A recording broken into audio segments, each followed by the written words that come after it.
Good afternoon and welcome to the Palestine Center.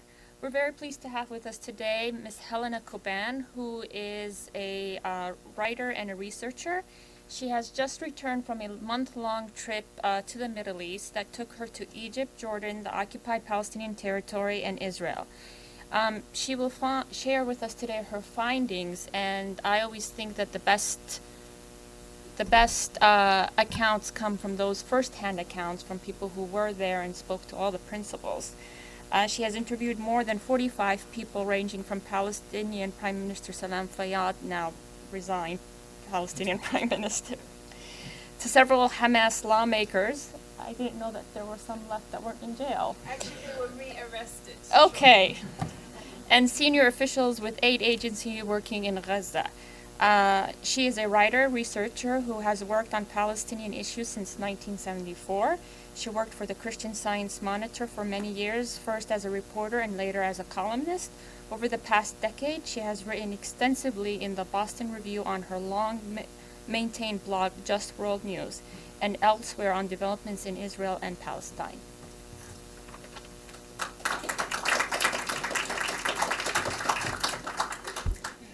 Thank you, Summer.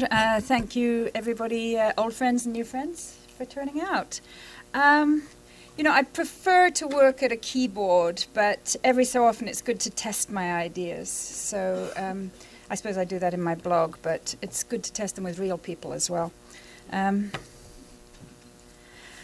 So first of all, I went to Egypt, did a few interviews there, went to Jordan, did a few interviews there.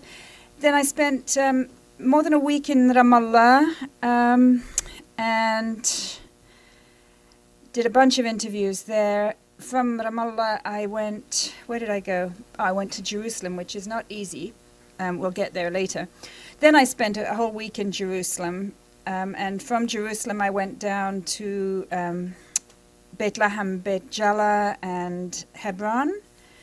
And then I spent a few days in Tel Aviv and Nazareth. It was a very, as always, depressing trip. I've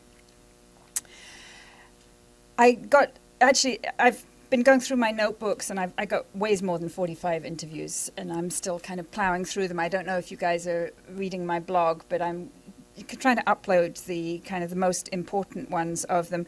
In addition to the ones that Samar mentioned, I did do an interview with Ephraim Inbar, who is a kind of key Likud strategic affairs thinker, and he was in a very cocky mood that day and was talking about how, well, you know, we're going to just play with the Americans. And he was, anyway, go read the interview. You can find it on the blog. It was reproduced in a bunch of other places as well. I was not able to get into Gaza because I had press credentials from a fine little magazine, big magazine actually, called The Nation, published out of New York City, pretty well known, actually a much, much bigger circulation than the Christian Science Monitor, which isn't publishing in print anymore anyway.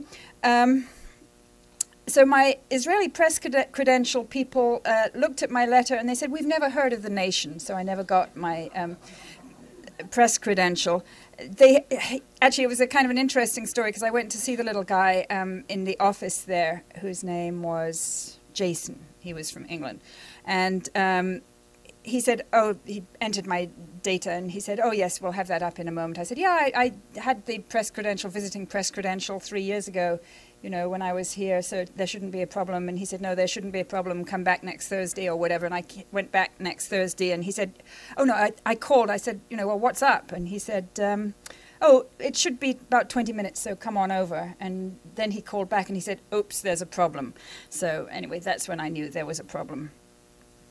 Never got into Gaza. Was able to talk to some very interesting people about Gaza, including John Prideaux-Brune, who's the head of the Oxfam country team in the occupied Palestinian territories, about just the incredible difficulties and tragedies arising from the failure, the refusal of Israel to let many basic foodstuffs and any construction materials whatsoever to go into Gaza, so that, you know, people whose homes were destroyed, deliberately destroyed by the 100 bulldozers that the IDF took into Gaza, they have been unable to rebuild anything because the Israelis are refusing to allow cement, rebar, glass, any construction materials at all. So John talked a lot about that. He also used a phrase that I think is very important. I find actually that Oxfam people are often the smartest because they have both the hands-on experience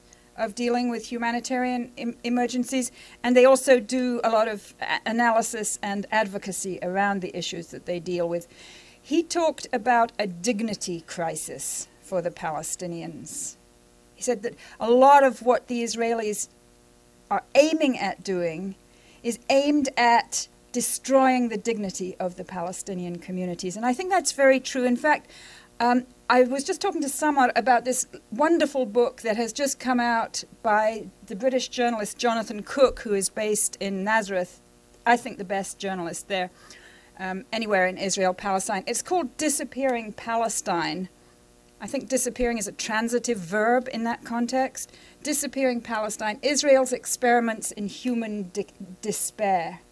And his thesis is that many or most of these policies, including the tight movement controls within the West Bank, are designed to sow despair, with the idea that then the Palestinians will just throw up their hands and leave, voluntary ethnic cleansing, if you like, or that they will be driven to so much despair they will undertake some kind of, you know, suicide bomb mission or whatever, which will then give the Israeli military the excuse it needs to go back.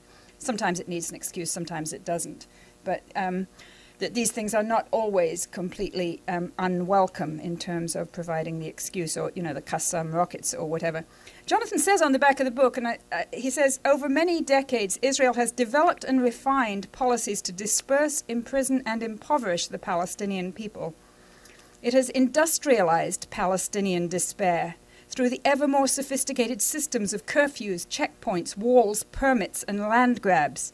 It has transformed the West Bank and Gaza into laboratories for testing the infrastructure of confinement, creating a lucrative defense industry by pioneering the technologies needed for crowd control, surveillance, collective punishment, and urban warfare. I think this is really important, and it's a wonderful book, so I urge you all to go out and buy it, of course.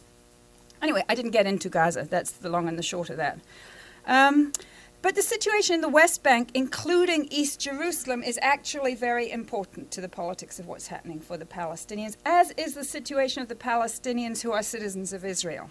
1.2 million of them there, almost the same number that are in Gaza. While I was there, I was also looking at developments in Israeli society, including, of course, the rise of the right and the ultra-right, and the crisis of the left and the peace movement in Israel. I did interviews with more than a dozen leaders and thinkers in the peace movement, and the kind of the sad conclusion is that essentially the Israeli pillar of support for a two-state solution has collapsed. And, you know, they are doing a lot of reflection, and I have a wonderful interview with Naomi Chazan that's already on the website. I've got a couple of more really good interviews to put up. I also recommend the one that I put up the other day with Amos Gewirtz, who I think is a very smart guy. So the West Bank.